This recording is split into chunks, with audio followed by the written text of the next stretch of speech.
নমস্কার, আমি রিক্তা দাস ভোজন ক্যাটারিংয়ের তরফ থেকে আজকে তোমাদের কাছে নিয়ে চলে এসেছি কোজাগরি লক্ষ্মী পুজো উপলক্ষে যে অর্ডারগুলো হয়েছিল তারই ভিডিও নিয়ে। এই প্রথমবার আজকে আমাদের কাছে মোট ৪ থেকে ৫ জায়গার অর্ডার এসেছিল। প্রথম অর্ডারটা দিয়েছিল দাইহাট থেকে দেবদূত দা, আর সেকেন্ড অর্ডারটা দিয়েছিল দাইহাট থেকে সায়নী। সায়নীটা প্রত্যেক বছরই আমাদের কাছ থেকে নেয়, আর দেবদূত দারা এই প্রথমবার লক্ষ্মী পুজোয় নিল। এর আগে অন্য অর্ডারও দেবদূত দারা দিয়েছিল, এই নিয়ে ৩ নম্বর বার দেবদূত দারা আমাদের কাছ থেকে খাবার নিল। আর অর্ডার ছিল কাটোয়া টেলিফোন ময়দান থেকে ভোলা জেঠুর। এছাড়াও অর্ডার ছিল বেশ কিছু পার্সেলের, সুচরিতা দি, সুজাতা দি এবং কুহেলি দি, এবং এরকম অনেক দিদিরাই আমার কাছ থেকে প্রচুর প্রচুর পার্সেল অর্ডার নিয়েছেন। তো তাদের সবারই নাম আমার এই মুহূর্তে মনে পড়ছে না বলে আমি বললাম না। তো চলো কীভাবে কী রান্না করলাম তোমাদেরকে বলে দিই। আগের দিনকে সমস্ত বাজারহাট করে নিয়ে এসেছিলাম, আর লক্ষ্মী পুজোর দিন সকাল ১১টা থেকে আমরা রান্না চাপিয়ে দিয়েছিলাম। ১১টার সময় রান্নার কাকিমারা চলে এসেছিল, প্রায় ৩ থেকে ৪ জন এসে এই দিনকে রান্না করেছে, কারণ অনেক অর্ডার ছিল। প্রথমেই খিচুড়িটা, আমের চাটনিটা এগুলো সব করে নিয়ে বাসন্তী পোলাওটাও করে নিয়েছিলাম। সবার শেষে করে নেওয়া হয়েছিল লুচিটা, আর এর মধ্যে সুজিরও অর্ডার ছিল। রান্নাগুলো করে নিয়ে সব ভাগ ভাগ করে তুলে নেওয়া হচ্ছিল।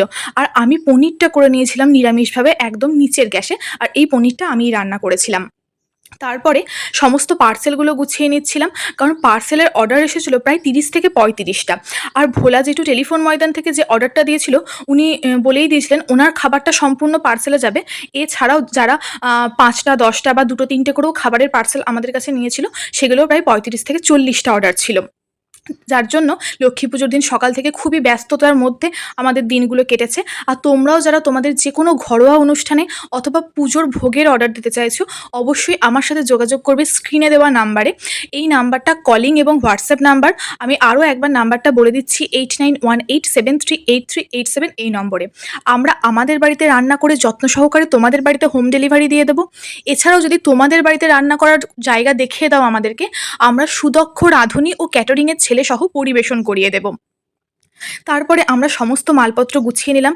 রাস্তার মধ্যে আমাদের একটু অসুবিধা হচ্ছিল বলে আমরা দুটো টোটোর মধ্যে এক্সচেঞ্জ করে নিলাম। প্রথমে চলে গিয়েছিলাম দাইহাটে, আমি চলে গেছিলাম সায়নীদের বাড়ি, আর আমার হাজবেন্ড চলে গেছিল দেবদূত দাদের বাড়ি।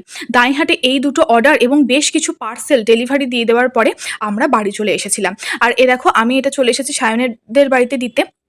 তোমরা যে কোনো অনুষ্ঠানে আমাদেরকে যখন অর্ডার দেবে, যদি মনে করো যে তোমাদের বাড়িতে রান্না করার জায়গা নেই, সেটা আমাদের বাড়িতে আমরা রান্না করব, করে তোমাদের বাড়িতে গিয়ে ক্যাটারিংয়ের ছেলে সহ পরিবেশন করিয়ে দেবো। আর আমাদের রান্না করা খাবার দেখতে তোমাদের কেমন লাগছে অবশ্যই কিন্তু কমেন্টে জানাবে। যারা ফেসবুক থেকে দেখছো তারা ফলো করে দেবে, যারা ইউটিউব থেকে দেখছো সাবস্ক্রাইব করে দেবে। তারপরে ভোলা জেঠুর অর্ডারগুলো এবং কাটোয়ার পার্সেলগুলো ভালোভাবে প্যাকিং করে নিয়ে চলে যাওয়ার পরে আমরা চলে গেলাম টেলিফোন ময়দানের উদ্দেশ্যে। সেইখানে ডেলিভারিগুলো দিয়ে কাটোয়াতে সমস্ত ডেলিভারি আমরা দিয়ে দিয়েছিলাম। আর আজকের ভিডিওটা যদি ভালো লেগে থাকে অবশ্যই কিন্তু লাইক, কমেন্ট ও শেয়ার করতে ভুলবে না। চলো দেখা হবে নেক্সট কোনো ভিডিওতে। ততক্ষণ পর্যন্ত সবাই ভালো থেকো, সাবধানে থেকো, সুস্থ থেকো। আজকের মতন এটুকুনি, টাটা।